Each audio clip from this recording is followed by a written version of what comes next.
ഇന്ന് നമ്മൾ ഉണ്ടാക്കാൻ പോകുന്നത് ലാപ്സിയും അരിയും കൊണ്ടുള്ള ഒരു ദോശയാണ്. ഇത് അരി ഈ കപ്പിൽ ഹാഫ് കപ്പ് അരി എടുത്തിട്ട് കുതിർത്തി വെച്ചതാണ്. അപ്പോൾ നമ്മൾ ഈ കപ്പിൽ 1 കപ്പ് എടുക്കും ലാപ്സി റവ. നമ്മൾ ഉപ്മാവിനൊക്കെ ഉണ്ടാക്കുന്ന അത് റവയില്ല, അത് തന്നെ. അപ്പോൾ ഇതിൽ നമ്മൾ 1 കപ്പ് ലാപ്സി റവ എടുത്തിട്ട് ഇതിൽ വെള്ളം ഒഴിച്ചിട്ട് കുതിർത്തി വെക്കാം. ഒരു 10-15 മിനിറ്റിൽ വെച്ചാൽ മതിയാവും. അപ്പോഴേക്ക് നന്നായിട്ട് കുതിർന്ന് കിട്ടും. എന്നിട്ട് രണ്ടും കൂടിയിട്ട് നന്നായിട്ട് അരച്ചെടുക്കണം. ഇതൊരു 10 മിനിറ്റ് വെക്കുമ്പോഴേക്കും നല്ല സോഫ്റ്റ് ആവും. അരി ഞാൻ ഉച്ചയ്ക്ക് തന്നെ ഇട്ട് വെച്ചിട്ടുണ്ടായിരുന്നു. അരി നിങ്ങൾക്ക് വെള്ളത്തിലിട്ട് വെക്കാൻ മറന്നിട്ടുണ്ടെങ്കിൽ അതിന് പകരം നമ്മൾക്ക് അരിപ്പൊടി ഉണ്ടെങ്കിൽ അരിപ്പൊടി ആഡ് ചെയ്താലും മതിയാവും. ഉള്ളി ചമ്മന്തി ഉണ്ടാക്കാം. ഉള്ളി ചമ്മന്തിൻ്റെ കൂടെ നല്ല ടേസ്റ്റ് ആയിരിക്കും.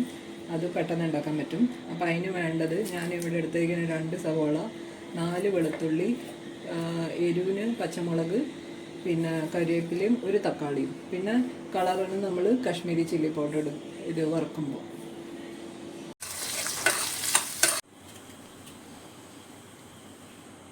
ഉള്ളി ഒന്ന് മൂത്ത് വരുമ്പോൾ അതിൽ 1 തക്കാളി കട്ട് ചെയ്തിട്ട് കൊടുക്കുക.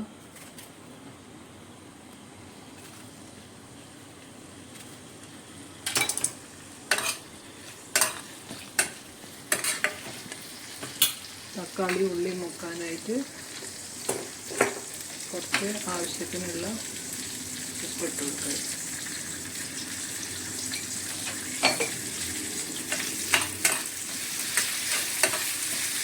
തക്കാളി മുഴുവനായിട്ട് ഉടയണമെന്ന് നിർബന്ധമില്ല, ജസ്റ്റ് ഒന്ന് വാടിയാൽ മതി. അതിൻ്റെ കൂടെ കറിവേപ്പില ഇട്ട് കൊടുക്കുക.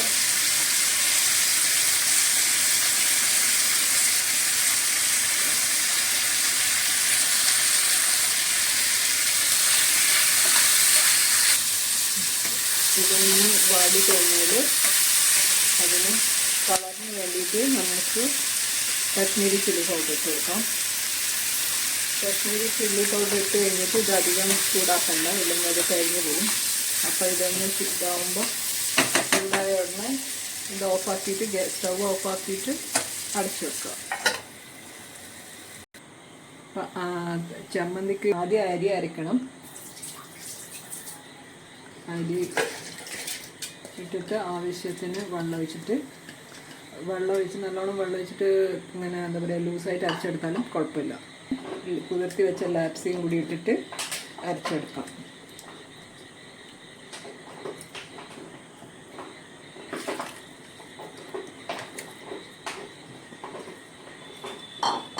അതിപ്പോൾ അരച്ച് വെച്ച മാവ് ഒരു ബൗളിലേക്ക് ഒഴിച്ച് കൊടുക്കുക. അപ്പോൾ ഈ കൺസിസ്റ്റൻസി മതിയാവും. കുറച്ച് വെള്ളം കൂടി പോയാലും കുഴപ്പമൊന്നുമില്ല, ഒട്ടിപ്പിടിക്കാനൊന്നുമില്ല. നല്ല സുഖമായിട്ട് നമുക്ക് ഉണ്ടാക്കിയെടുക്കാൻ പറ്റും. ഇനി ഇപ്പോൾ ഇതിന് വേണ്ട ആവശ്യത്തിന് ഉപ്പിട്ട് കൊടുക്കാം. മാവിന് വേണ്ട ഉപ്പ് ഇളക്കിയിട്ട് വെക്കാം 5 മിനിറ്റ്. ഇപ്പോൾ വാറ്റി വെച്ച ഉള്ളി തണുത്തിട്ടുണ്ട്. അപ്പോൾ ഇത് നമ്മൾ അരച്ചെടുക്കാം.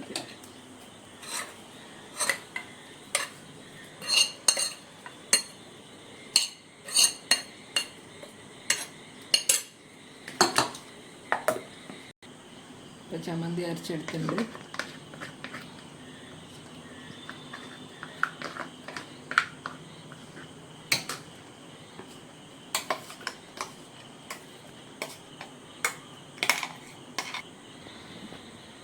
ഇനി നമ്മൾ ദോശ ഉണ്ടാക്കാൻ തുടങ്ങും. അതിന് ദോശക്കല്ല് വെച്ചിട്ട് ചൂടായ പിന്നെ അതിൽ നമുക്ക് മാവ് ഒഴിച്ചെടുത്തിട്ട് അങ്ങനെ വേണ്ടതെന്ന് വെച്ചാൽ കനത്തിൽ വേണമെങ്കിൽ കനത്തിൽ ഉണ്ടാക്കാം, ഇല്ലെങ്കിൽ നമ്മൾക്ക് പത്തലായിട്ട് ഉണ്ടാക്കിയെടുക്കാം. ഇത് എന്താണെന്ന് വെച്ചാൽ എണ്ണ ഒഴിക്കേണ്ട ആവശ്യമില്ല. എണ്ണ ഒഴിക്കാണ്ട് തന്നെ നിങ്ങൾക്ക് സുഖമായിട്ട് കിട്ടും. പെട്ടെന്നാവും. ഒരു 2-3 സെക്കൻഡ് ആകുമ്പോഴേക്ക് നന്നായിട്ടാവും. വേണമെങ്കിൽ നമുക്ക് കുറച്ച്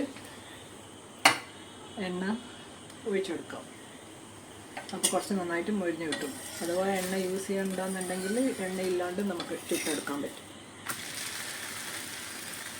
മൊരിഞ്ഞിട്ട് വേണമെങ്കിൽ നമുക്ക് ഒന്ന് ഫുള്ളിൽ വെച്ചിട്ടൊരു 1 മിനിറ്റ് കൊടുത്തു കഴിഞ്ഞാൽ അപ്പം നമുക്ക് നന്നായിട്ട് മൊരിഞ്ഞ് കിട്ടും. ഇല്ലെങ്കിൽ അങ്ങനെ തന്നെ സോഫ്റ്റായിട്ട് എടുക്കാനും പറ്റും. കണ്ടോ, ഇത്ര സുഖമായിട്ട് നമുക്ക് ഉണ്ടാക്കിയെടുക്കാൻ പറ്റും. അധികം സമയം എടുക്കില്ല, പെട്ടെന്ന് ദോശ ഉണ്ടാക്കിയെടുക്കാൻ പറ്റും.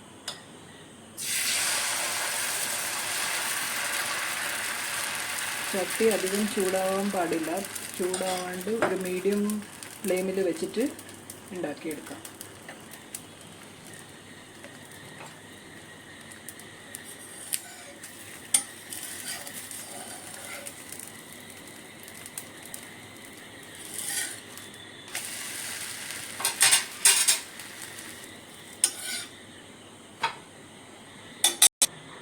ഇതിൻ്റെ ഒപ്പം ഞാനിത് ഇപ്പോൾ ഉച്ചയ്ക്ക് ഉണ്ടാക്കിയ കറിയാണ്, പരിപ്പ് കറിയാണ്. അപ്പോൾ അതിൻ്റെ കൂടെയും നല്ല ടേസ്റ്റാണ് ഇത് കഴിക്കാൻ. ചമ്മന്തിയും ഇതും ഉണ്ടെങ്കിൽ നമുക്ക് പെട്ടെന്ന് നമ്മുടെ ഹെൽത്തി ടേസ്റ്റി ആയിട്ടുള്ള ഡിന്നർ റെഡിയാവും.